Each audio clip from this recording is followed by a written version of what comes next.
अम्बेडकर नगर से आए हुए सभी किसानों का हार्दिक अभिनंदन। आप लोग बहुत दूर से आए हैं, अनुसंधान संस्थान में गए थे, वहाँ से हो सकता है कुछ बीज भी खरीदा हो आपने। तो मैं ये कहने आया हूँ कि गोरखपुर है आपके बाजू में, अम्बेडकर नगर है, और कौन से जिले हैं, बस्ती, आजमगढ़ है, गोंडा है ना। तो आप पूर्वी उत्तर प्रदेश से, पूर्वांचल से। गेहूं का सीजन अभी आ जाएगा, धान कट रहा है या काटोगे आप। तो गेहूं में आपके यहाँ गोरखपुर में सबसे पहला परीक्षण किया गया था अणु एवं जौन अनुसंधान संस्थान। उन्होंने किस्म निकाली थी DBW 303। कितने लोगों ने लगाया, ईमानदारी से बताओ। लगाया, ठीक है ना, बहुत कम हाथ है। निगम से लगाए थे, निगम से मिला, मगर बहुत कम लोगों ने लगाया। हमारा ये मानना है कि इतने हाथ खड़ा होके देखने पर हमको यूं लगा कि सबके यहाँ साइंस पहुंची नहीं है। नहीं साहब, नहीं पहुंची है तो उन्होंने मन नहीं बनाया उसको अपनाने का। तो हमारा अनुरोध है कि आप, अच्छा पहुंची नहीं है उसके लिए क्षमा प्रार्थी हैं हम। आप अब निरंतर टच में रहेंगे, आप हमारे साथ मिलते रहेंगे, हमने फोन नंबर दे दिया है। आपके यहाँ गोरखपुर में DBW 303 में 30 क्विंटल प्रति एकड़ की पैदावारी दी थी। पूर्वांचल की बात कर रहा हूँ मैं। जी। जब इतनी अच्छी पैदावारी वो दे गया तो आपको ऐसे बीज को तुरंत अपना लेना चाहिए था, मगर अभी भी आप गेहूं के पुराने बीजों को लगाते हैं। घर का बीज भी आप बहुत लोग लगाते हैं, मैं जानता हूँ। हाँ सर, रखा है। कितने लोग हैं जो घर का बीज लगाते हैं? ईमानदारी से हाथ खड़ा करें। लगाते हैं ना। तो घर का बीज लगाएं आप। अगर आपने किसी विश्वसनीय स्रोत से इस साल बीज लिया है, जैसे उस्माकर ने लिया है, तो ये अगले साल भी लगा सकते हैं। जी सर। आप में से और कोई लेंगे तो वो भी लगा सकते हैं। जी सर। ये लगाएंगे तो आप इनसे खरीद भी सकते हैं। जी सर। क्योंकि हर कोई यहाँ आ नहीं सकता है। इस बार जो नई किस्में उतारी गई हैं वो DBW 370 है, 71 है, 72 है, 327 है, जी सर, PBW 826 है, PBW 872 है, और भारतीय कृषि अनुसंधान संस्थान नई दिल्ली की एक किस्म है, जी सर। उसका नाम है HD 3386। तो ये काफ़ी सारी किस्मों के मैंने नाम अभी आपको बताए हैं। ये किस्में वहाँ पर आप छोटे छोटे रूप में ट्रायल कर सकते हैं। एकदम से 8 एकड़ है तो सारे के सारे में नहीं चेंज करना है। आप 1 एकड़ में लगाइए, दूसरा साथी दूसरा किस्म लगाइए। हम श्रीवास्तव जी से भी रिक्वेस्ट करेंगे कि ये जाकर कुछ अरेंज करेंगे और आधा एकड़ का 1 एकड़ का ट्रायल इनको देंगे, ताकि जो बेस्ट सूटेबल लेटेस्ट वैरायटी हैं, जो अभी हाल ही में निकाली गई किस्में हैं, वो आप लगा के देखें। जबकि DBW 303 ने अगर अच्छा काम किया है गोरखपुर का आंध्रे बोलते हैं। जी 303 किया, बहुत अच्छा काम किया है। तो मेरा ये मानना है कि आपके यहाँ DBW 327 बहुत अच्छा काम करेगी। 327 पिछले साल नई किस्मों में इस किस्म ने हमारे एरिया में औसतन सभी खेतों में 28-29 क्विंटल गेहूं प्रति एकड़ की पैदावारी दी है। आप अगर घर का ही लगा रहे हैं, 20 क्विंटल आ गया है, 22 क्विंटल आ गया है, 24 आ गया है, तो मैं उससे ज्यादा खुश नहीं हूं, क्योंकि आपको 4 क्विंटल और पैदावारी बढ़ सकती थी। तो 4 दूने 8, 8,000, 10,000 प्रति एकड़ का आपको नुकसान हो गया। तो आप इतनी दूर आए हैं, आगे से अपना विजन या सोच को बदलिए और गेहूं में नए फसलों, नए बीजों को अपनाइए। अब रही बात बुआई की, आपके यहाँ जो गेहूं का समय है लगाने का, वो अभी थोड़ा गर्म है यहाँ से, हरियाणा से। तो आप 5 नवंबर से 12 नवंबर के बीच इसकी बुआई करेंगे। बुआई करते समय प्रति एकड़ आप डीएपी एक बैग लेंगे जी सर। और साथ में 20 किलो लेंगे पोटाश। जी जी। मन करे, मैं अक्सर रिकमेंड नहीं करता हूं, 10-12 किलो यूरिया भी साथ में डाल सकते हैं। उसके बाद 40 किलो ही बीज रखिए आप।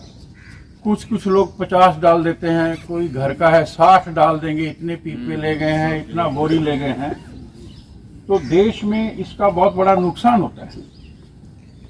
कुल आंकड़े आगे की इतनी पैदावारी हुई, मगर मैं कहता हूं कि अगर आपने इसको ज्यादा बीज में डाल दिया जिसका फायदा नहीं हुआ, तो वो पैदावारी में मैं गिनता नहीं।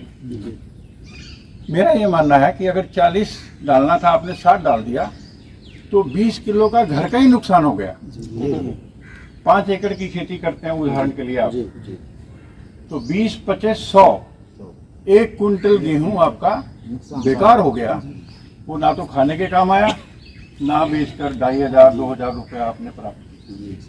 तो आप बीज को शोधित करेंगे। दवा में आप लगाएंगे 40 ग्राम, 1 किलो के पीछे 1 ग्राम कार्बनडिज्म, कार्बनडाजिम उसको लगाना है और फिर अच्छे से बोना है ताकि फफूंद की कोई बीमारी ना आए। आप पहला पानी देंगे, उसमें आपने 1 बोरा यूरिया देना है, किस्म कोई भी हो।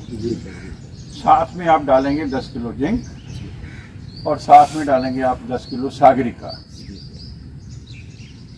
फिर आप दूसरा पानी देंगे, दूसरे पानी में कोहरा और ठंड और धुंध आ जाएगी, तो 1 बैग यूरिया और 3 किलो सल्फर डालेंगे ताकि गर्म भी हो और साथ में वो फफूंद की बीमारियों से भी बचाएगा।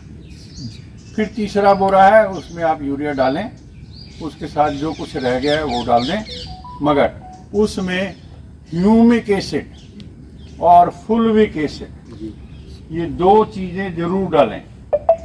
ये चिलेटेड में आएगा तो 400 ग्राम का पैकेट होगा, 500 रुपए का, आधा किलो 1 किलो भी पैकेट आता है। तो इनके क्या काम है?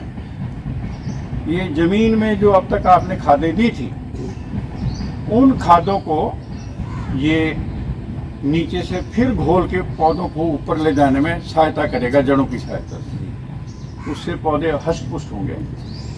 जब ये गोब में आएगी, गोब अवस्था समझते हैं ना, क्या बोलते हैं? रेड़ा, अपनी तरफ रेड़ा बोलते हैं। रेड़ा जी। तो जब रेड़ा में आएगी, गोब में आएगी, तो उस वक्त आपने, अभी बाहर नहीं है ये बाली, दाने नहीं आए, अभी गोब में है, रेड़ा में है, जी जी। आप 1 किलो लेंगे 05234, ये NPK है, तो आप 1 किलो लेंगे 05234 और उसमें 100 ग्राम बोरॉन मिलाना है। बोरॉन का बहुत अच्छा काम है, ये बाहर से ताकत देंगी और बड़े आराम से बाली बाहर आएगी, उसको चेष्टा या जोर नहीं लगाना पड़ेगा। जब ये बाली बाहर आ जाए और उसका बूर सा झड़ जाए, फूल झड़ जाए और दाना सख्त होने लगे, ऐसे ऐसे हम देखते हैं कभी कभी दूध भरा हुआ, जी जी जी जी जी। उस वक्त आप करेंगे 1 किलो 0050 का स्प्रे। 160 लीटर पानी लेना है आप। 20 टंकी का है कि 25 टंकी का है कि 10 का है, ये आप निर्धारित कर लेंगे। NPK 05234 और NPK 0050 और बोरोन साथ डालने पे आपकी पैदावारी जो है ये 1.5-2 क्विंटल प्रति एकड़ ज्यादा जरूर होगी। इसके अतिरिक्त आप फसलों में विविधीकरण करें। मैं जानता हूं पूर्वांचल जो है ये मटर की खेती, चना, मुस्कुरा दिए हैं काफी लोग कि ये हमारा एरिया आ गया है, अभी तो गेहूं ऐसे ऐसे ही कर रहे हैं। तो आप चना, मटर और लाही या सरसों भी चलता करते है, ये भी चलता है। हैं और कुछ और फसलें भी कर सकते हैं, लहसुन, प्याज, आलू हो गया। मैं बहुत खुश हूँ कि आप अच्छी फसलें करते हैं और विविधीकरण आपने अपना रखा है। तो आलू की कई अच्छी किस्में हैं। सबसे बड़ा संस्थान इसका जो है शिमला में है, central potato research institute CPRI। उसकी सबसे पसंदीदा किस्म जो मेरे को आजकल लगी है खाने में भी, उसका नाम है कुफरी सूर्य। वैसे कुफरी पुखराज बहुत लगता है, कुफरी ख्याति बहुत लगता है, चिपसोना 1 लगता है, चिपसोना 2 लगता है। ये सारी किस्में आप जानते हैं, मगर आप थोड़ा ये वेरी गुड। राम कुसमाकर जी ने बोला कि ये कुफरी सूर्य शुगर फ्री है, इन्होंने बोला है और मैंने पढ़ा है। चना में आप हरियाणा चना नंबर 1 HC1 लगा सकते हैं, HC5 लगा सकते हैं। ये बहुत बेहतरीन किस्में हैं। हरियाणा कृषि विश्वविद्यालय हिसार की 5 का तो बीज भी नहीं मिलता है। 5 का भी उपलब्ध नहीं है, हम भेजेंगे अगली बार, मेरा वादा है। आई सेंड टू हिम, मैं इनको भेजूंगा, ये आपको आगे वितरित ठीक सर जी। और उसके बाद में प्याज और लहसुन की खेती भी बहुत जरूरी है। हमारे यहाँ बहुत बड़े एरिया में लहसुन लगता है, करनाल में इंद्री ब्लॉक है। और आजकल वहाँ पर एक शंकर लहसुन नया आ गया है, उसकी गठिया भी भारी है और वेट भी ज़्यादा है। और अभी सीजन है, अगर जरूरत होगी तो आप अभी बात कर लीजिएगा, लेंगे। और लाही में सरसों में आपके यहाँ RH 749 और फिर 725 कुछ लोगों को पहुंचा है। मगर मेरे पास इस साल नया बीज आ गया है, उसका नाम है RH 1975। उसका बीज भी मेरे पास है, मैं भूल गया लाना, नहीं तो मैं थोड़ा थोड़ा आपको प्रसाद दे देता, तो आप वहाँ लगाते, बीज भी बन जाता। तो हम देखेंगे कि अगर फुर्सत हुई तो आपको थोड़ा दे देंगे इनको। मेरा हाथ जोड़ के विनम्र निवेदन है आप सबसे कि जो कुछ भी अच्छा सीखा है आप और गांव वालों से, क्योंकि आप सारे ब्लॉक से, पूरा जिला आप रिप्रेजेंट कर रहे हैं, आप एम्बेसडर हैं वहाँ के, तो आप सबके साथ जाके ये बात साझा करें। सबको ढेर सारी शुभकामनाएं, नमस्कार। सर एक ग्रुपिंग हो जाएगा।